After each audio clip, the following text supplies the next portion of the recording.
Hi, and welcome to the third and final video for section 12.6. This has to do with the section of the title of this section, which is, in fact, the binomial theorem.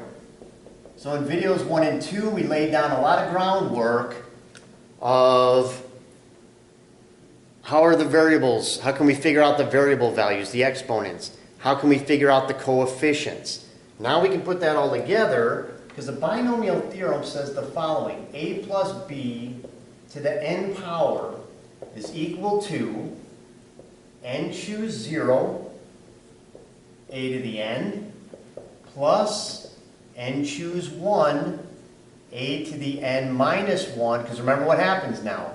The exponent for a drops by 1, the exponent for b goes up by 1.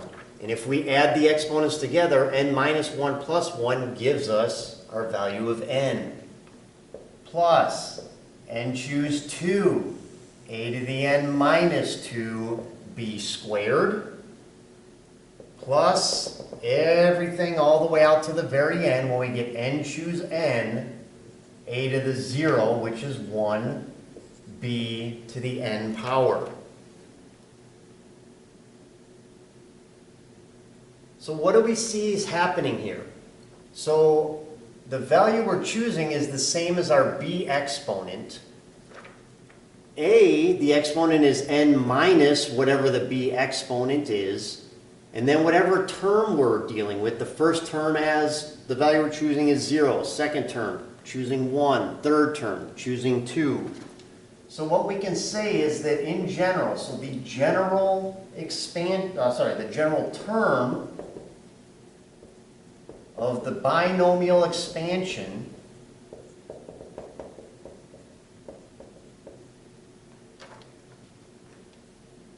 we have the following: the term that contains a to the r power in the expansion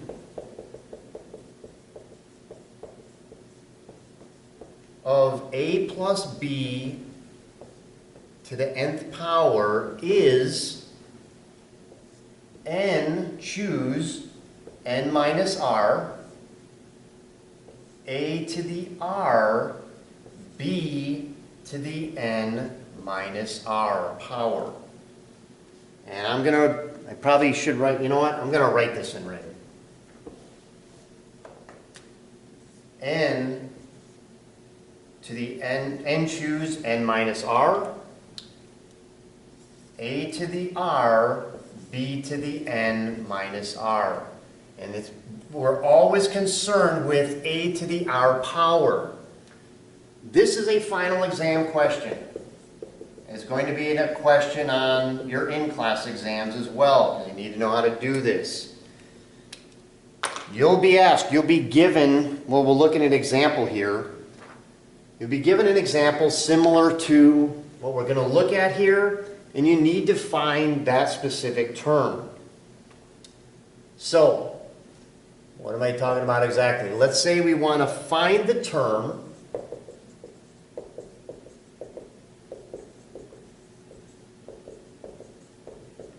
that contains x to the 5th power in the expansion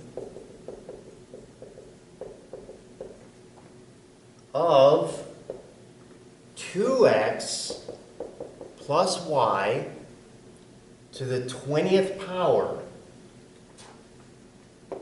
So this is what you're given. A little variation is if it said, find the term that contains y to the 15th power. But this general term is based on what? It's based on our value of a, the first term in our binomial.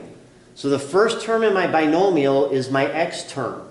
So this expansion is related to the x, so I need to know what is the exponent on my x in order to figure out this general term. And I know what though? If I'm given y to the 15th, I know that in that expansion it's going to be x to the 5th. Why? because these exponents have to sum up to n, which in this case is 20.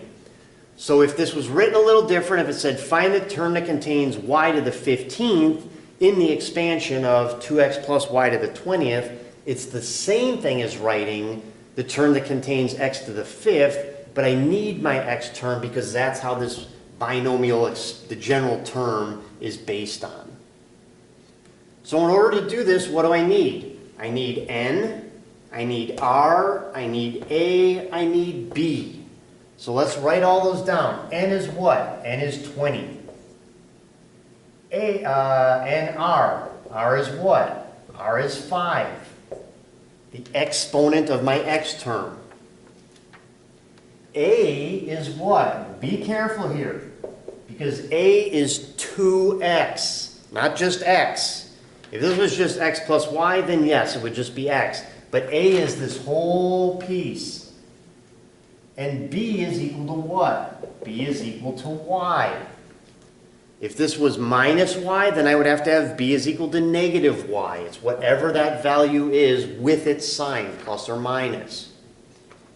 So now that I have that, I can use this formula. So I have n, which is 20. N minus r. 20 minus 5 is 15. A, which is 2x, to the r power, which is 5. B, which is y, n minus r. 20 minus 5, so to the 15th power. So now I need to simplify this. So this guy here is what? 20, 19, 18, 17, 16 times 15 factorial, all over 15 factorial, and 20 minus 15 is 5 factorial. So the 15 factorials cancel out. 5 is what? 5 times 4 times 3 times 2 times 1. 5 times 4 is 20, cancels out with 20. So again, I'm just trying to show you this here. So if it's on an exam, what's the shortcut for you? And 3 times 2 is 6. 6 goes into 18 3 times. So you have to multiply 19 times 3 times 17 times 16. So maybe this one isn't on the exam because the number's kind of messy, but if you multiply that out, it gives you, well, actually, let's just leave that for right now, and I'll show you why here. Well, yeah, okay. So we have that. Now what do we have here? With our exponent rules, we have 2 to the 5th power. 2 to the 5th is what? 2 times 2 is 4, times 2 is 8, times 2 is 16, times 2 is 32. So this is times 32, x to the 5th, y to the 15th. So now all of this, 19 times 3 times 17 times 16 times 32, gives you a really messy number. It's 496,128, x to the 5th, y to the 15th. I'll let you in on a little secret here. A lot